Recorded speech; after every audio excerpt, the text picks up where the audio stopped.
सहनाववतु सहनो भुनक्तु सह वीर्यं कर तेजस्विनावधीतमस्तु मा विद्विषावहै। ओम शांति शांति शांति। वैदिक जीवन पद्धति की इस कक्षा में पुनः आप सभी श्रोताओं का, दर्शकों का हृदय की गहराइयों से अभिनंदन है, स्वागत है। निरंतरता हमारे जीवन का उत्कर्ष करने वाला यह महनीय तत्व है, जिससे हम सतत ज्ञान की परंपरा में, अपने आत्मशोधन की प्रक्रिया में सफल होते हैं। एक एक विचार और व्यक्ति के जीवन में क्रांतिकारी परिवर्तन करता है। हम अपने निजता में पूर्ण पवित्रता का आधान करें, तेजस्विता का आधान करें, हम दिव्य गुणों वाले बने। प्रभु की शक्ति के द्वारा ही हम अपने उत्तम से उत्तम कर्मों का संपादन कर पाते हैं। अतः कभी भी हम उस कार्य को ना करें जो हमारे लिए अहितकारी है, जो हमारे लिए अकल्याणकारी है। जब मेरे लिए कि वह अकल्याणकारी होगा तो निसंदेह वह इस समाज के लिए, राष्ट्र के लिए भी अकल्याणकारी होगा। अर्थात यदि अध्यात्म जीवन में मैंने काम, क्रोध, लोभ, मोह, ईर्ष्या, द्वेष पर विजय प्राप्त करके उत्कर्ष का आधान किया है, तो निसंदेह वह दूसरों को भी प्रेरित करने वाला स्वभाव होता है। हम स्वयं भी उससे प्रदीप्त होते हैं, अपने जीवन को प्रकाशित करते हैं तथा दूसरों को भी जो अंधकार में है, अज्ञान में, अभाव में, अन्याय और अधर्म में प्रवृत्त हो रहे हैं, ऐसे लोगों को भी हम समाहित करके उनको भी उत्कर्ष की ओर ले जाने वाले बनते हैं। ऋग्वेद के चतुर्थ मंडल के छठे सूक्त का हम स्वाध्याय कर रहे हैं और बहुत ही उत्तम उत्तम इस सूक्त में मंत्र हैं। मधुवचा ऋतावा हमने पिछली कक्षा में, ज्ञान विस्तार व वासना कक्षा इस चौथे मंत्र को पढ़ा था हमने। और पांचवें मंत्र में भी बहुत सुंदर बात कही कि हम नपी तुली गति वाली बने, हमारी गति में प्रगति हो, दुर्गति न हो, हम संतुलित जीवन वाले बने तथा ज्ञानपूर्वक गति करते हुए सदा अपराजित हो। अर्थात किसी से हम विजयी जो हमसे हो जाए ऐसा ना हो, अर्थात हम सदा सर्वदा सर्वत्र विजय होने वाले हों। हम ऐसा ना हो कि पराजित हो जाएं, अपराजय हमारा जीवन होना चाहिए। और इसी प्रकार से छठे मंत्र में बहुत सुंदर उपदेश किया था कि ज्ञानी पुरुष तेजस्वी व शत्रु भयंकर होता हुआ कल्याणकारिणी व रमणीय दृष्टि से सबको देखता है। जो ज्ञानी पुरुष होता है, तेजस्विता उसका आभूषण है तथा शत्रुओं के लिए वह रुद्र रूप है, भयंकर रूप होता है।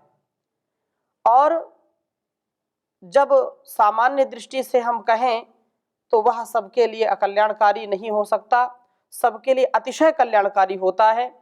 सबको एक दृष्टि से देखने वाला, न्यायकारी, दयालु और कृपालु होता है।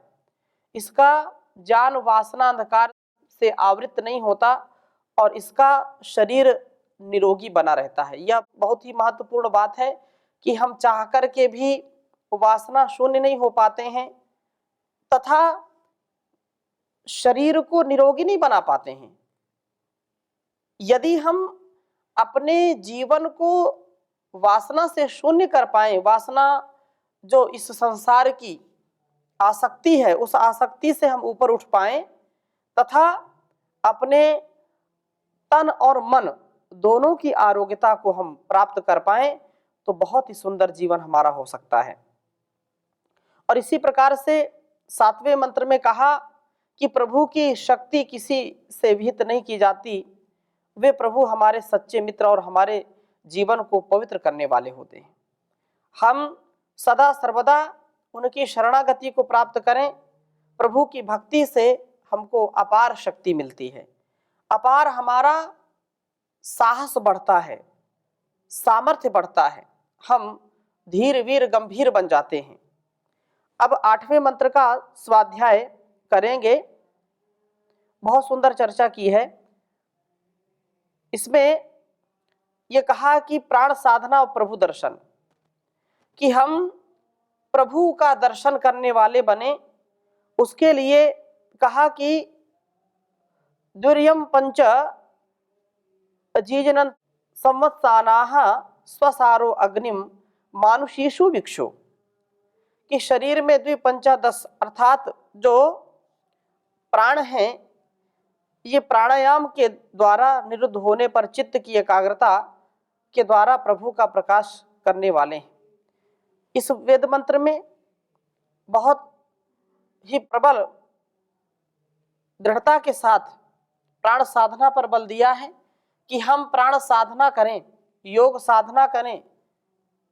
यम नियम आसन प्राणायाम प्रत्याहार धारणा ध्यान समाधि, ये जो 8 अंग महर्षि ने बताए हैं, इनका अनुष्ठान करके हम हर संसार के समस्या का समाधान पा सकते हैं। इसलिए प्राण साधना के द्वारा प्रभु दर्शन करने वाले हों, जैसे कि ज्ञान ज्योति वाली जो मातृशक्ति है वह उत्तम संतान का दर्शन करती है। जिसका ज्ञान जितना परिपक्व होगा उतना ही उसका जीवन सुवासित, विलसित, सुरभित और विकसित होगा, अनुशासित, मर्यादित होगा। और अब 9वें मंत्र की चर्चा है। इसको मैं आपके समक्ष लिखता हूं और फिर इसके विषय में कुछ चर्चा आपके समक्ष करूंगा। ओम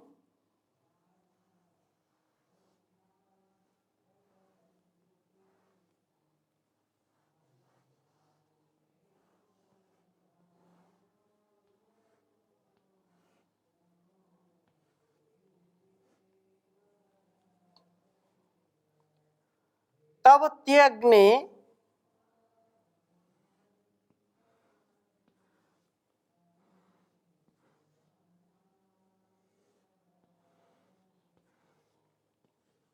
तवत्ये अग्ने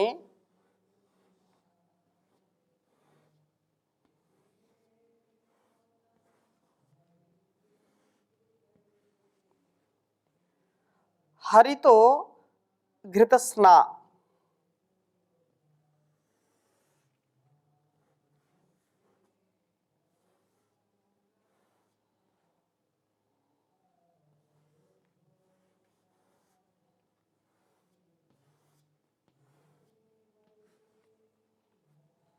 हरितो घृतस्ना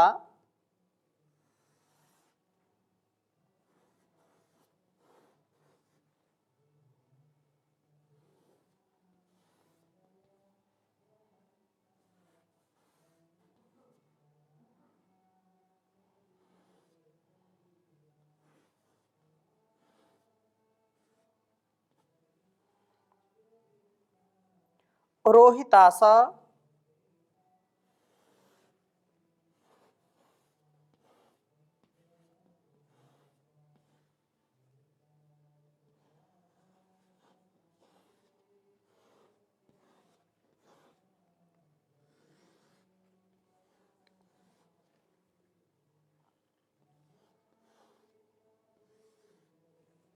रोहितास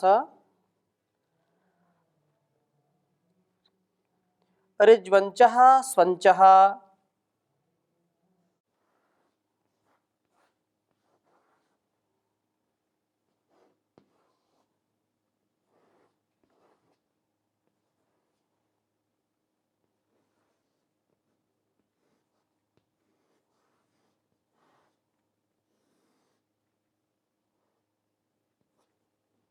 ऋज्वंचः स्वंचः।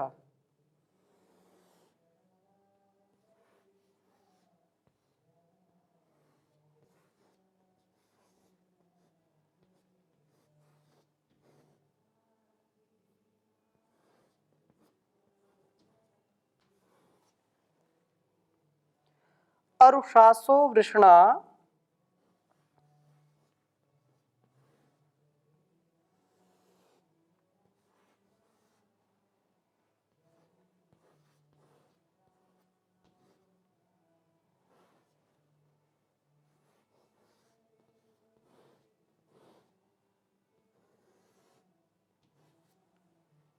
अरुषासो वृषणा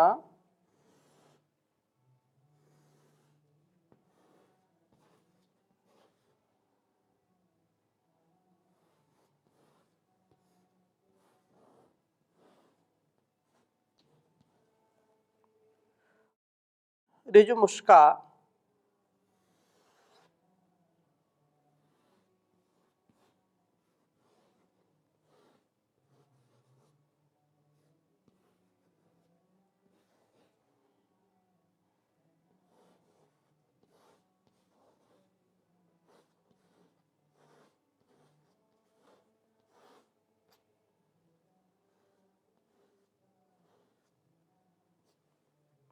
ऋजुमुष्का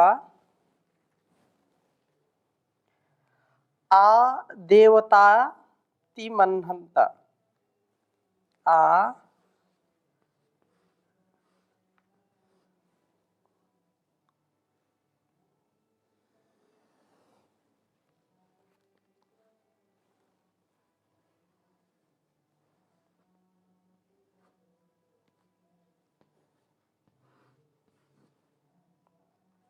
देवतातिमहन्त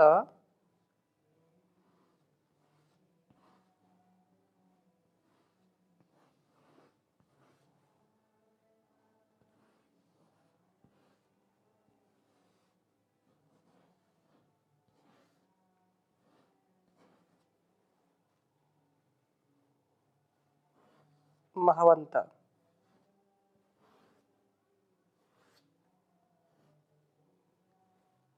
दस्माः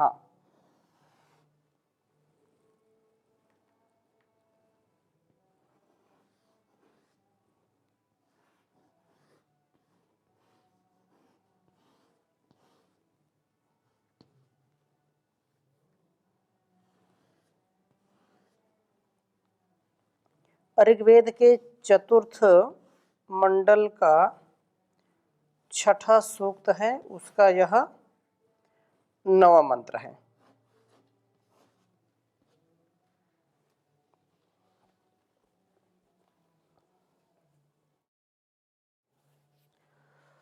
ओम तवत्ते अग्ने हरितो घृतस्ना रोहितास ऋज्वंचः स्वंचः अरुषासो वृष्णा ऋजुमुष्का आ देवतातिमहन्ता दस्माः। ओम तवत्ते अग्ने हरितो घृतस्ना रोहितासा ऋज्वंचः स्वंचः अरुषासो वृष्णा ऋजुमुष्का आ देवतातिमहन्ता दस्माः। बहुत ही सुंदर भाव इस वेद मंत्र का है।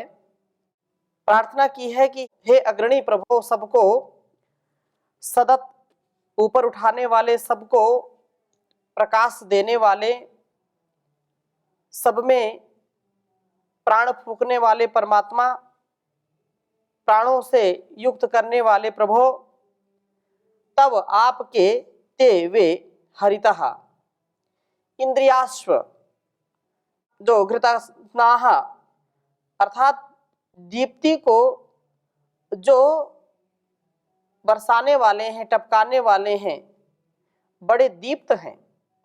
रोहितासह तेजस्विता के कारण रक्त वर्ण के हैं। ऋज्वंचः सरल गति वाले हैं।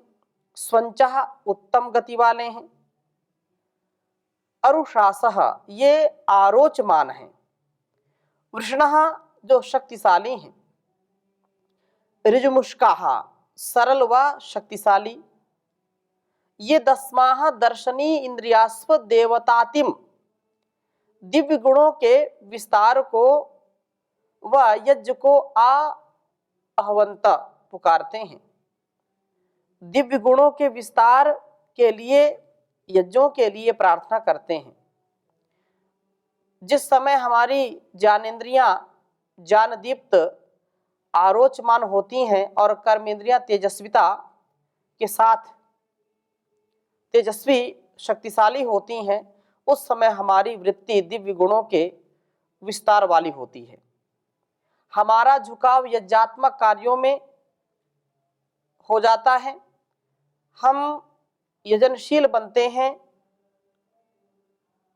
कल्याणकारी कर्मों का अनुष्ठान करने में पूर्ण उत्साह के साथ संलग्न हो जाते हैं। यह वेद मंत्र, यह संकेत हमको कर रहा है कि जब तक हमारे अंदर ज्ञान का आधार नहीं होगा और इंद्रियों का नियंत्रण नहीं होगा, तब तक हम प्रकाशित नहीं हो सकते, अपने दिव्य गुणों का आधार नहीं कर सकते हैं। अतः हमारी इंद्रियां ज्ञानदीप्त व तेजस्वी हों। हमारी जो भी ज्ञानेंद्रियां हैं, वो ज्ञानेंद्रियां 5 ज्ञानेंद्रियां, 5 कर्मेंद्रियां, और जब ज्ञानेंद्रियों में तेजस्विता नहीं होगी, ज्ञान से युक्त नहीं होंगी, हमारा जो मन मस्तिष्क है, उन इंद्रियों का जो हमारा यह अस्तित्व है, उसमें विशेष रूप से आत्मोन्नति का, राष्ट्रोन्नति का, संसार की उन्नति का, यदि हम दिव्य कर्म नहीं कर पाएंगे, उसका ज्ञान हम नहीं रख पाएंगे, तो जो कर्म इंद्रियां हैं उनका कोई अस्तित्व नहीं होगा। अतः ज्ञानेंद्रियां जो हमको जान कर आती हैं और कर्म इंद्रियां जिनसे हम कर्मों का अनुष्ठान करते हैं, उनमें बड़ी दिव्यता होनी चाहिए, तेजस्विता होनी चाहिए। अतः जब तक इंद्रियां चंचल रहेंगी, मन चंचल रहेगा, इंद्रियां हमारे नियंत्रण में नहीं रहेंगी, तब तक हम कितना भी प्रयास करें, हम सफल नहीं हो पाएंगे। फिर प्रश्न उठता है कि इन इंद्रियों को कैसे नियंत्रण में लाएं?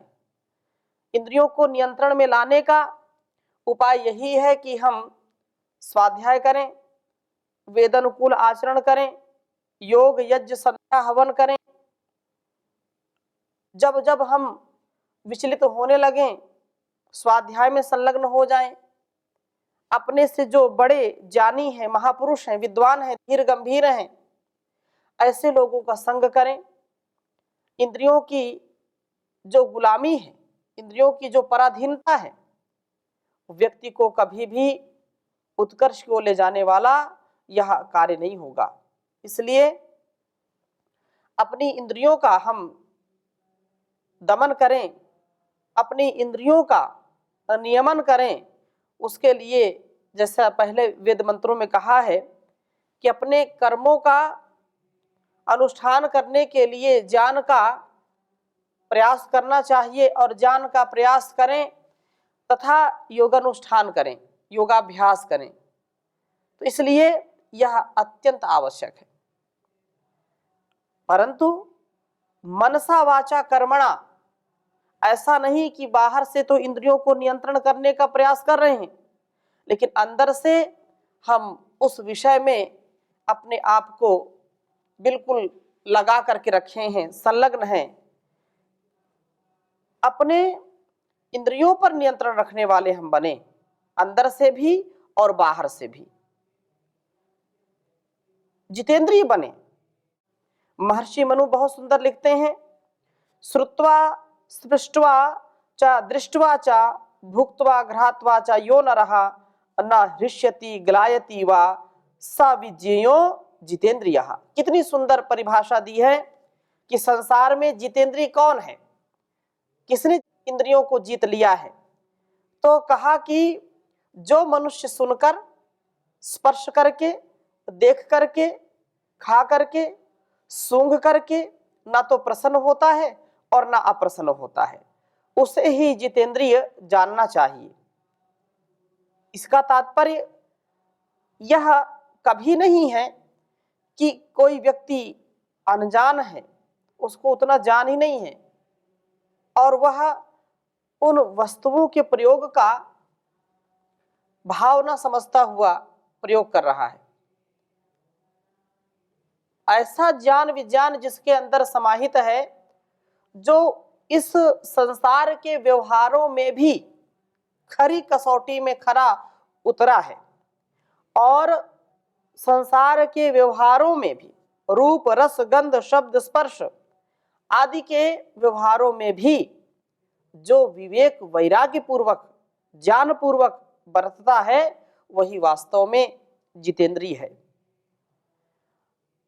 और भी बात कही है कि वसे कृत्वेन्द्रियाग्रामम संयम्य च मनस्तथा सर्वान संधायेत दर्शनान अक्षिण्न योगस्तदनु तनुम। कहा कि जो मनुष्य इंद्रियों के समूह को वश में करके और मन को नियंत्रित करके योगाभ्यास के द्वारा शरीर को क्षीण न करते हुए अपने सब प्रयोजनों को सिद्ध करता है, वही जितेंद्रिय है, वही धीर गंभीर विद्वान है। अतः इंद्रियों का स्वामी बनने का हम प्रयास करें, इंद्रियों का कभी भी हम उनकी पराधीनता स्वीकार न करें। हम अपने जीवन और जगत के कल्याण के लिए इंद्रियों को पराजित करें, हम इंद्रिय जित बने।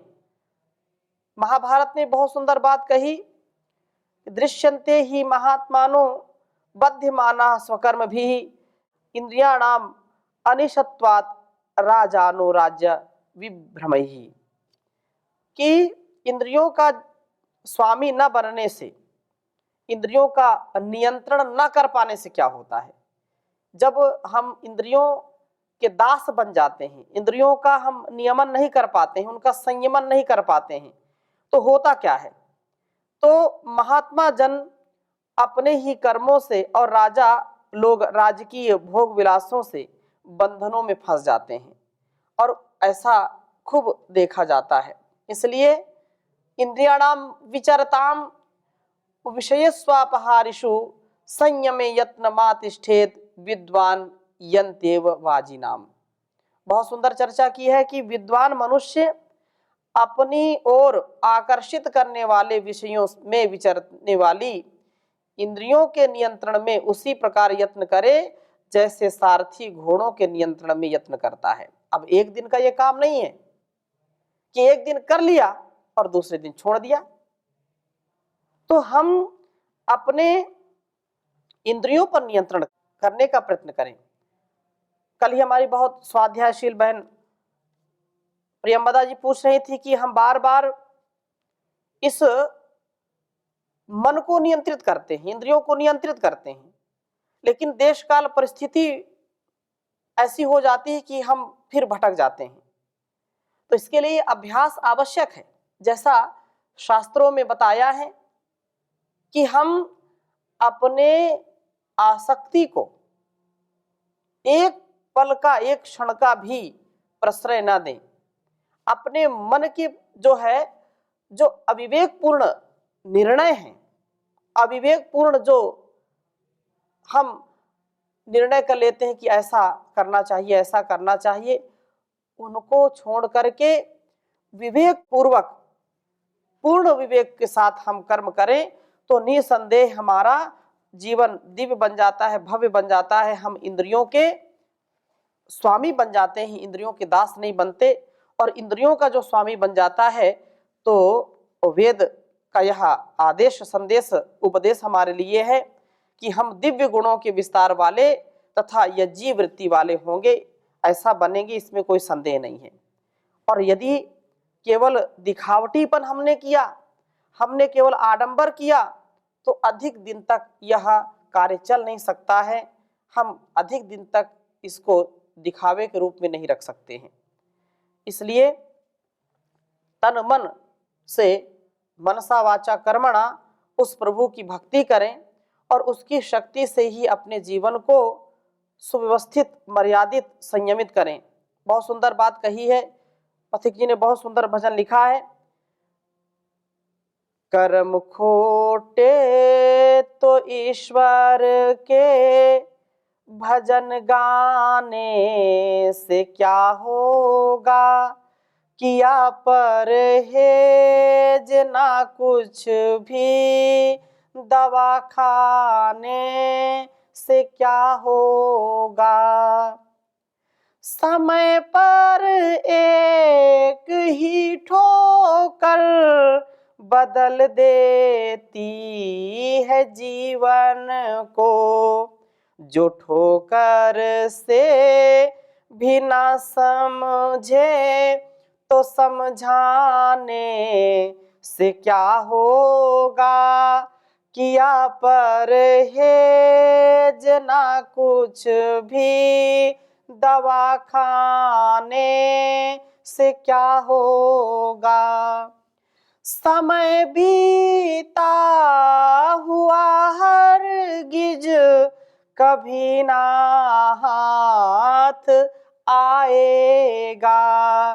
समय बीता हुआ हरगिज कभी ना हाथ आएगा। लिया चुग खेत चिड़ियों ने तो पछताने से क्या होगा, किया परहेज ना कुछ भी दवा खाने से क्या होगा। कर्म खोटे तो ईश्वर का भजन गाने से क्या होगा। तो यहाँ पर यह बात हमको समझ लेनी चाहिए कि हमको जो हम उपदेश सुने, जाने, समझें, उसको अपने जीवन में उतारें। इन्हीं शुभकामनाओं के साथ आज की इस कक्षा को यहीं पर विराम देते हैं। शेष चर्चा आगे करेंगे। ओम शांति शांति शांति।